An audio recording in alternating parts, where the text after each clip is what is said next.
আপনি এই ভিডিওতে ক্লিক করেছেন মানে আপনি নিশ্চয়ই বাড়িতে সুস্বাদু রুই পোস্ত রেসিপি বানাতে চান, তাও আবার একদম বাঙালি স্টাইলে। তাহলে কিন্তু আপনি ঠিক ভিডিওতেই ক্লিক করেছেন। তো আজকে আমি এই ভিডিওতে দেখাবো একদম সহজ পদ্ধতিতে খুব কম উপকরণ দিয়ে রুই পোস্ত রেসিপি। তো আপনারা ভিডিওটা দেখতে থাকুন। হ্যালো বন্ধুরা, welcome back to my channel আলিসা cook and blog. আজকে আমি আপনাদের সাথে শেয়ার করব সহজ পদ্ধতিতে স্টাইলে একদম রুই পোস্ত রেসিপি, যা খুব তাড়াতাড়ি হয়ে যাবে। প্রথমে আমি এখানে একটা গোটা রুই মাছ নিয়ে নিয়েছি। রুই মাছেতে একটু নুন, হলুদ এবং লঙ্কা গুঁড়ো মাখিয়ে কিছুক্ষণ রেখে দিয়েছিলাম। এরপর কড়াইতে তেল দিয়ে দিলাম, মাছগুলোকে ভেজে নেব আমি। আর এটা দেশি রুই মাছ, এটার ওজন প্রায় ছিল 700 থেকে 800 গ্রাম ওজনের। দেখুন আমি কড়াইতে তেল দিয়ে এবার সব মাছগুলো একে একে ছেড়ে দেবো। এই রেসিপিটা বানানোর সময় আপনাদের অনেকেরই অনেক ধরনের সমস্যা হয়, যেমন বানানোর পরে কারোর মাছগুলো ভেঙে যায়, থাকতে চায় না গোটা। তো সেই টিপও আমি এই ভিডিওতে শেয়ার করেছি, তাই ভিডিওটা স্কিপ না করে পুরো ভিডিওটা দেখতে থাকুন।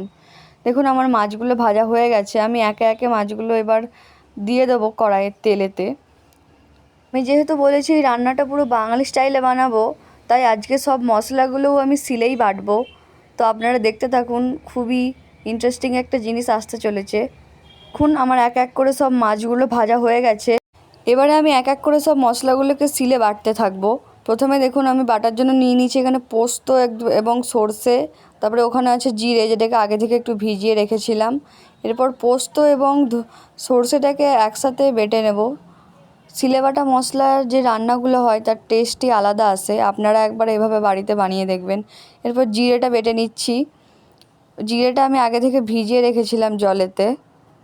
তারপরে এই সব মশলাগুলো বাটা হয়ে গেলে আমি একটা পাত্রে এগুলোকে সব তুলে নেব। আর শিলে বাটছি তাই সময়টা একটু বেশি লাগছে বাটতে।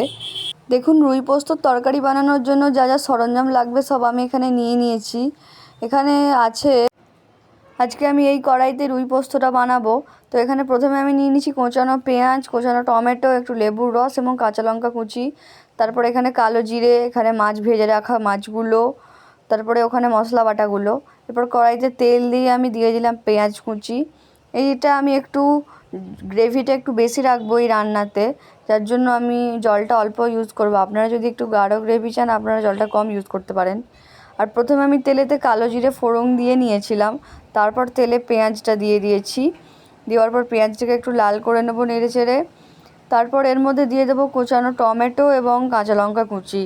কাঁচা লঙ্কা কুচি দিলে স্বাদটা কিন্তু খুবই ভালো আসবে, তাই আমি কাঁচা লঙ্কা কুচি দিয়ে দিলাম। তারপর এখানে দিয়ে দিচ্ছি জিরেটা বাটা, যেটা আমি আগে থেকে শিলে বেটে রেখেছিলাম। দিয়ে এটাকে ভালোভাবে নাড়িয়ে নেবেন আপনারা। জল দিয়ে আপনারা মশলাগুলোকে কিছুক্ষণ ফুটিয়ে নেবেন, যাতে ওগুলো ভালোভাবে সেদ্ধ হয়ে যায়। দেখুন আমি এগুলো ভালোভাবে ফুটিয়ে নিচ্ছি।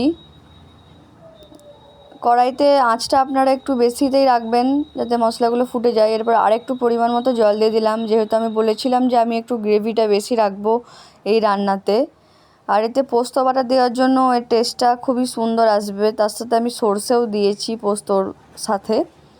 এরপর আমি মশলাগুলো ফোটানো হয়ে গেলে একে একে এর মধ্যে সব মাছগুলো দিয়ে দেব। দেখুন আমি সব মাছগুলোকে একে একে দিয়ে দিচ্ছি। আর আপনি যদি এখনও ভিডিওটা দেখতে থাকেন তাহলে চ্যানেলটাকে সাবস্ক্রাইব করে দেবেন এবং ভিডিওটা লাইক করে দেবেন। আর কমেন্টে বলতে ভুলবেন না যে রান্নাটা আপনাদের দেখতে কেমন লাগছে। আমার সব মাছগুলো দেওয়া হয়ে গেছে। এবারে সেই টিপটা, যার জন্য মাছগুলো ভেঙে যাবে না, এটা হচ্ছে লেবুর রস দিতে হবে এর মধ্যে। এই লেবুর রস দিলে কিন্তু আপনাদের মাছগুলো ভেঙে যাবে না, এগুলো গোটাই থাকবে। দেখুন আমার রান্নাটা হয়ে গেছে, কতটা সুন্দর দেখতে লাগছে রান্নাটা। আর কালো জিরে দেওয়ার জন্য এর থেকে একটা অসম্ভব সুন্দর গন্ধ বেরিয়ে আসছে। তো ভিডিওটা ভালো লাগলে চ্যানেলটাকে সাবস্ক্রাইব করে দেবেন। আর এই রুই পোস্ত রেসিপিটা আপনাদের কেমন লেগেছে কমেন্টে আমাকে অবশ্যই জানাবেন।